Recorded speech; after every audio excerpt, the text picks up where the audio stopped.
Et coucou chers amis du potager, alors nous sommes quasiment à la mi-janvier et je vais pas vous mentir, il ne me reste plus grand chose à faire dans le potager en cette période. Alors je vais tout simplement faire un petit tour afin de vous montrer où est-ce que j'en suis et quels légumes il me reste en ce mois de janvier au potager. Alors pour commencer, je voudrais parler un petit peu météo, juste pour que vous compreniez un petit peu le climat que nous avons ici dans le sud. Alors même si parfois le Mistral souffle sur la Canebière, Marseille bénéficie tout au long de l'année d'un climat tempéré chaud, type méditerranéen. Alors les températures les plus basses enregistrées sont au mois de janvier et aux alentours de 5 degrés en moyenne sur le mois. Allez, c'est parti, maintenant que vous savez à peu près de quel climat nous bénéficions, je vais vous montrer les quelques légumes qui me restent en ce 13 janvier dans le potager. Voilà Dominique, je suis contente puisque mon semis de fèves avait mis du temps à pointer le bout de son nez, mais ça y est, ils ont germé et ils se sont même bien développés.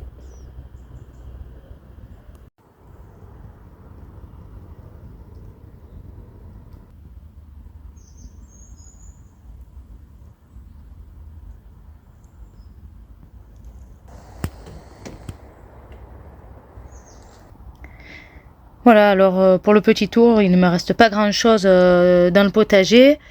Quelques salades, forcément.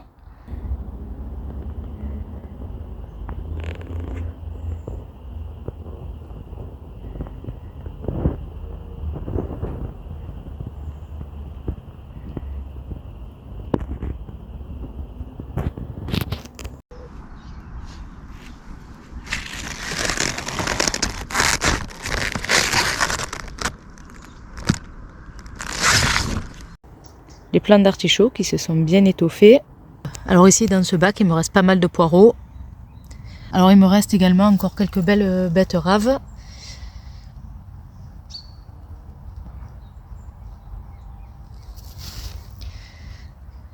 Des choux cabus.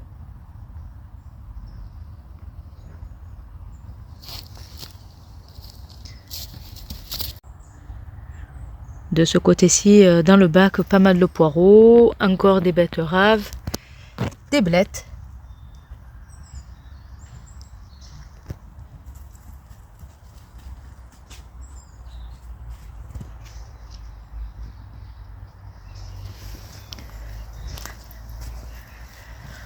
Poireaux, et puis des brocolis.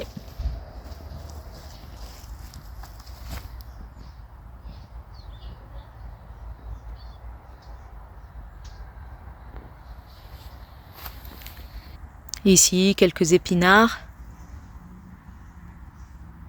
des poireaux, toujours des poireaux. Un légume qui pousse assez bien l'hiver ici.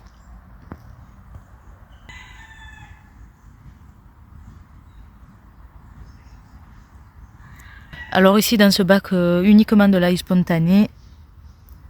Et puis d'autres plantes de blettes.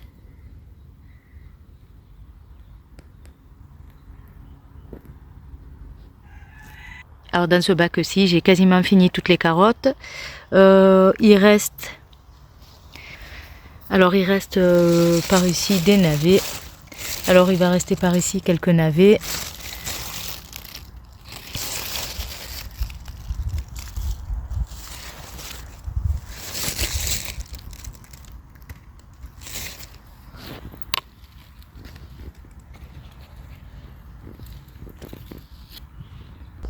Voilà, il y a 2 pieds de céleri branche dans ce bac. Quelques poireaux. Ici, un jeune plant de brocoli. Alors, évidemment, encore des poireaux. Et puis, chou, kale. Allez, après le petit tour poireaux, carottes, betteraves, blettes, salades, céleri, etc. Eh bien, si vous vous rappelez, vers le début du mois de décembre, j'avais fait un petit semis de consoude et je voulais vous montrer son évolution, où est-ce qu'elle en était.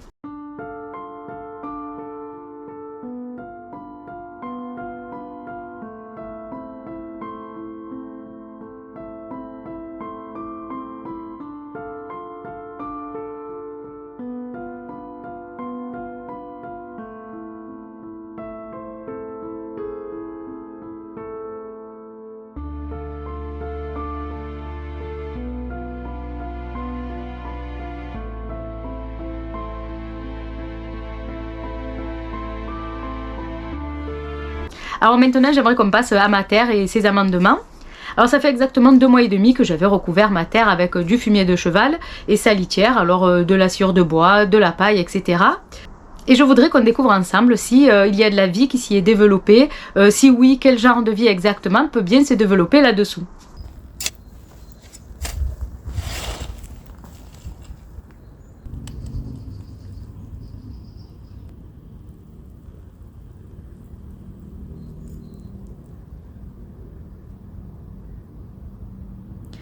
Déjà on peut apercevoir qu'il y a des vers de terre. Alors apparemment pas que.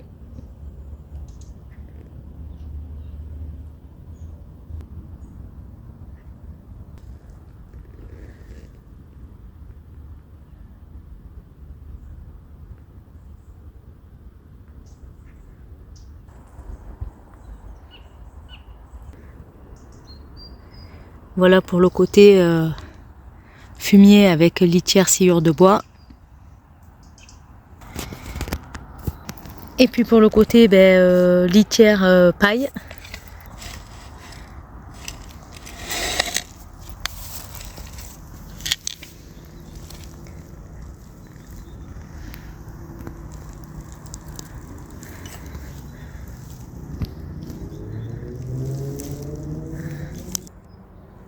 Alors c'est la même, il y a les vers de terre.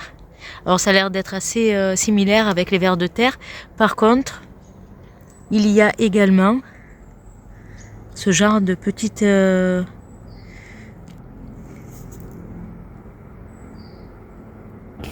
par contre, il y a également ce genre de micro-organismes. Je ne sais pas trop ce que c'est.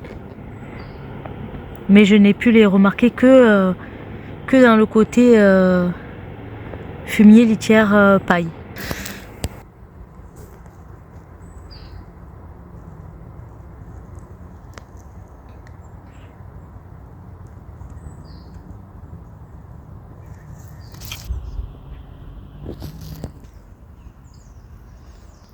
Voilà, je n'ai pu observer que ce genre de petites bestioles sur le côté litière paille. Alors s'il y a quelqu'un qui sait ce que c'est ce genre de petites bestioles, si c'est une bonne chose de l'avoir dans le potager ou si c'est une mauvaise chose. Alors je voulais en profiter également pour vous montrer l'intérieur du compost, qu'est-ce qui peut exactement s'y développer.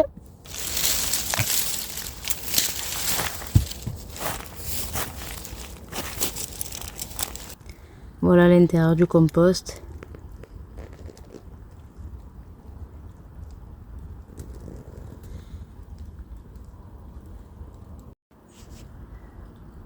Alors je vais pas trop les déranger, je vais juste vous les montrer vite fait.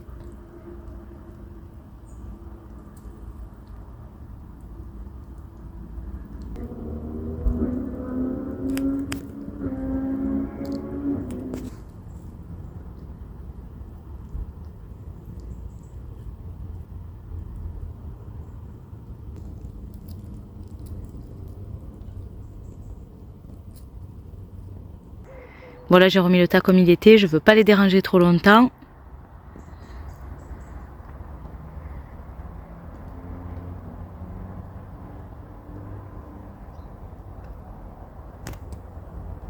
Alors en ce qui concerne mes activités jour après jour, alors on va dire que c'est pas en cette période que je me fatigue le plus. Tout ce que je vais faire, c'est faire des rondes régulières, histoire de surveiller un petit peu tout ça. Je vais planifier mes cultures pour la saison à venir. Je vais protéger certaines plantes du froid en y rajoutant du paillage au pied, ce qui suffit très largement ici dans le sud. Et puis je vais également planifier mes rotations de cultures pour ne pas épuiser le sol en plantant les mêmes légumes au même endroit chaque année. Allez les amis, nous arrivons à la fin de cette petite vidéo. Alors comme tout le monde, je pourrais vous parler de mes projets pour l'année 2024. Sauf que le hic, c'est que je ne suis pas du tout comme ça. Je suis quelqu'un qui vit l'instant présent. Je ne me projette pas du tout. Mais je vais faire un petit effort. Je vais essayer de vous parler globalement de ce que je vais faire sur l'année 2024. Alors je vais commencer comme tout le monde avec les semis. Ensuite viendra le temps des repiquages, puis des plantations. On va parler un petit peu d'engrais et d'amendements. Viendra le temps des récoltes. Avec quelques tests, quelques expériences et puis lancer peut-être quelques défis pour pimenter tout ça et puis bien sûr l'ensemble avec le sourire. Voilà. Et on arrive à la fin de cette petite vidéo, j'espère que ça vous aura plu. N'oubliez pas, abonnez-vous, likez, ça fait toujours plaisir. Et bon potager à tous, bye bye!